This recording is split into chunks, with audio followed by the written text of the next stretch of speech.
everyone. I hope you're having a great day, whatever day you're watching this, because it's always fun here on WCTV. You know that for a fact.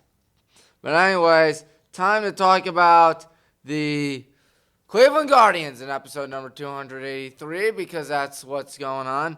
There's a good look at Angel Martinez. He had 5 stolen bases heading into yesterday's game. 238 average and 28 runs. Not too shabby considering how poor the averages have been and how poor the batting has been. We'll get to how odd it's been for the Guardians lately.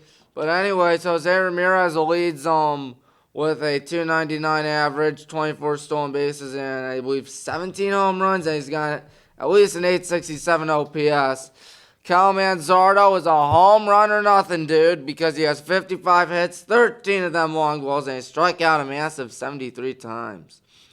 Carlos Santana, 10 home runs, 38 RBIs, and 7 doubles. And Stephen Kwan with 100 hits, 30 walks, 33 strikeouts, and 20 doubles.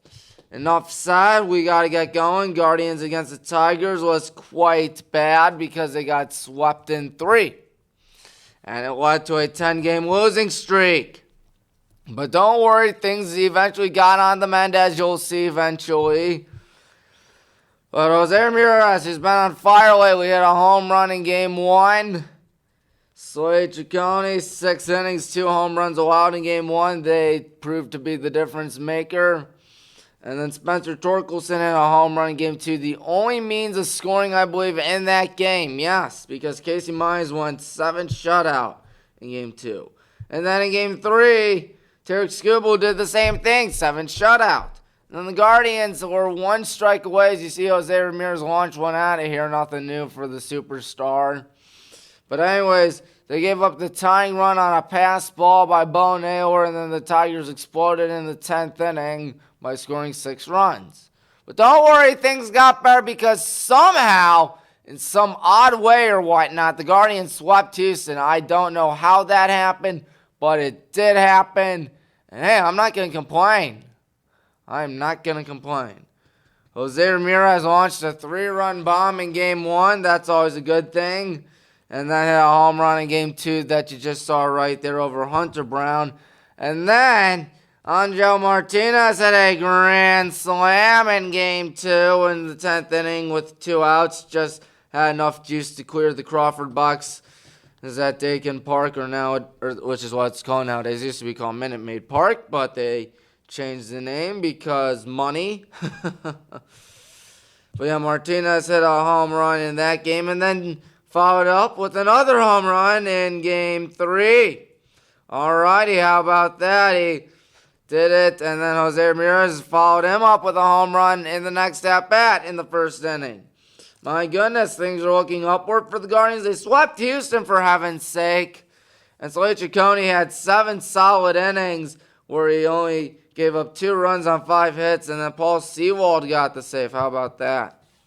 And how about the standings right now, where the Guardians currently sit a massive 14.5 back of the Detroit Tigers, who are, of course, leading the division with a commanding 13-game lead over Kansas City and Minnesota.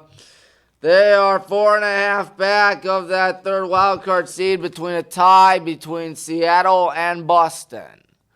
So there is that. Boston seeing up. They're on a 6-game winning streak, the Red Sox. Yeah, Cleveland is the 4th worst team in the American League right now. Baltimore's worse. Oakland is worse. And the White Sox are worse. But you can't, as much as we complain about the Guardians here in Cleveland, could be worse, could be Colorado. Hey. There's the salami. Yep, there's a grand slam by Mr. Martinez. That just had enough juice, as mentioned, to get over the left field wall. Thank God that left field wall is very short. Otherwise, that would be out number 3. Probably Progressive Field, perhaps.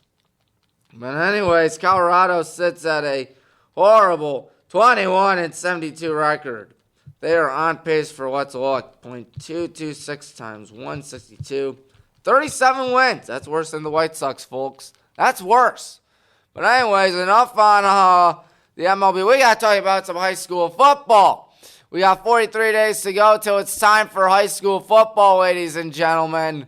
Cannot wait to bring you that, as we will see some high school football predictions out there. I did not bring up the big games because I will just simply state them to you as I go. But anyways, folks, anyways, let's look. You got the reigning state champion Avon Eagles. I think they're going to go 10-0 again. They won Division II last year for the first time in school history. And then Olmsted Falls will be second. Yes, sir. They will be 8-2, 6-1. Avon Lake 7-3, 5-2. And then North Ridgeville 7-3, 4-3. The Amherst Steel Comets, Midview Middies, and Brea Mid Park Titans will each be 2-5, with Amherst being 5-5, Midview 4-6, and Brea Mid Park 3-7. And the Elyria Pioneers rounding things out with a 1-9 record and a 0-7 in the SWC. That's one of the toughest conferences in all of high school football. I will say that. I mean, it's never easy to run that one, but Avon typically does it. Of course, Elyria went 0-10 last year. Brea Mid Park 4-8, Midview 5-6, and Amherst Steel went 6-5. Of course, Brea Mid Park did beat Orain in the playoffs last year, and of course, Avon won the whole thing. So there was that. So some big games to look out for in the SWC. Let's look. Avon's got St. Ignatius week 1. Spruce Creek down in Florida week 2. My goodness, they're going down to Florida week 2. I thought my school, the Highland Hornets, going to Erie McDowell week 1 was something. They're going all the way down to Florida week 2. And then Glenville week 3. Avon Lake has Lake Catholic. That'll be a good matchup in week 2. Of course, Mike Gibbons' brother Marty is the head coach there. And Highland week 3, they're hosting the good old Highland Hornets. Hopefully we will win that game. And what else? Who else? North Ridgeville. They have North Royalton week 3. That won't be a shabby game. And Olmsted Falls is hosting Mentor week 1 and Strongsville week 3. So there's and Brunswick week 2. Anyways, one is the Avon Lake game. You might be wondering. I'll tell you when it is. It's week 9. Now, week 4 will be North Ridgeville hosting Avon. Week 5 will be Avon hosting Olmsted Falls. So there is that. Avon Lake, when do they play North Ridgeville? They play them week 8. They play Olmsted Falls the week prior. So there is that. What else is there, you might be wondering? Why, if I go North Ridgeville, they play Avon Lake week 8, as I mentioned, and Avon week 4. But Olmsted Falls is who they round out the season with on week 10. But anyways, time to go to the Cleveland West Conference, because that's always a good conference, folks. Yes, it is. Anyways, the Rocky River Pirates and Buckeye Bucks will each wind up having a piece of the conference, 8-2, 6-1, 7-3, 6-1, respectively. And then the Bay Rockets will be not that far behind, sitting at a 6-4, 5-2 record. And then we'll have a three-way tie for fourth. Lakewood, Westlake, North Olmsted, 5-5, 4-6, 3-7 apiece, each. Or you know what I mean, folks. They'll be 3-4 in the Cleveland West Conference. Good golly. And then Valley Forge 2-8, 2-5, and then the Normandy Invaders, 2-8, 0-7. Normandy usually doesn't do that good, but who knows? Maybe they'll have a good season. They're Division 2, Region 5, if I'm not mistaken. Let me check Normandy. If I can find them. But anyways, you got the gist. We got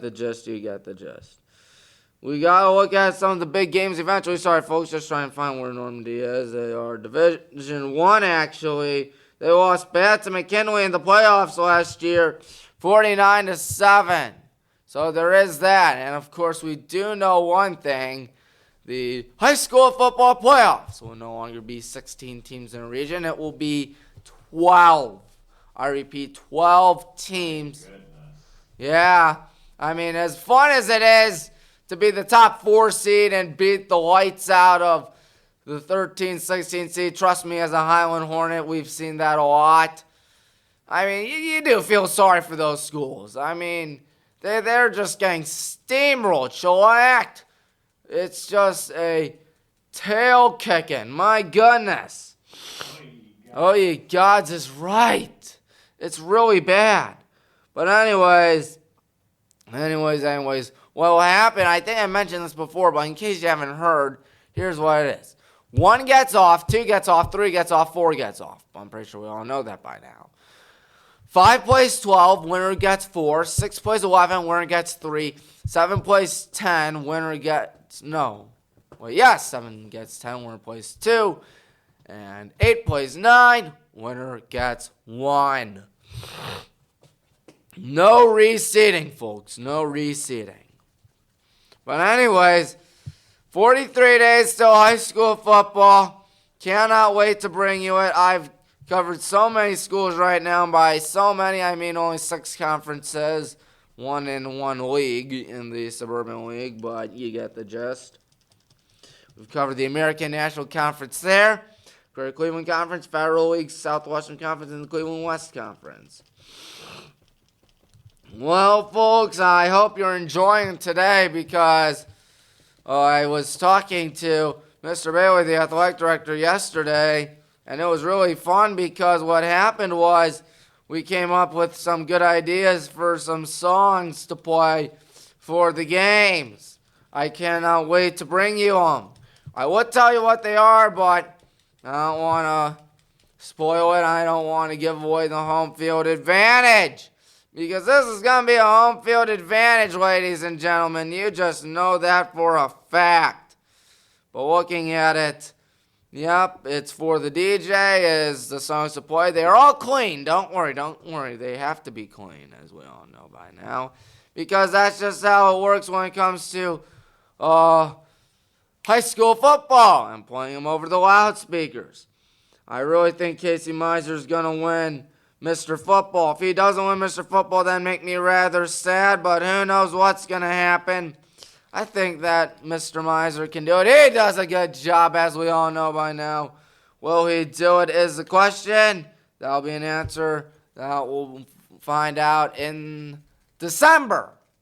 Of course, Casey Miser is one of the best running backs in the game, and of course, I put us in EA College Football 26. What looks to be a good game. Yeah, I finally found out that EA Sports is actually starting to make some decent games for once. But yeah, I put Highland in the game. If I can pull us up, CFB Team Builder. Well, anyways, I put us in. Casey Miser is a 95 overall. 95 overall running back because he's just that good, folks. He's just doing a dandy, my friends. He does a great job. And the site is currently down for maintenance. Of course it is. But don't worry, the Tommy Maroon Sports Show will be coming at you with episode number 284 soon next week. I got to tell you the upcoming schedule. 84, 85, 86, 87, 88 will be all dedicated to high school football picks. And then after that, it will be the next episode, which I believe will be 289. I lost my count right there, but you got the gist. Tommy's Picks will be back August 21st, where I will reveal who I think will win high school football games. Should be exciting. Should be super duper exciting because the Highland Hornets are doing a great job. I pray to the good Lord that we will win Division II this year. Will it happen? I do not know. But what I do know is I'm Tommy Maroon, and thank you for watching. I will catch you next week.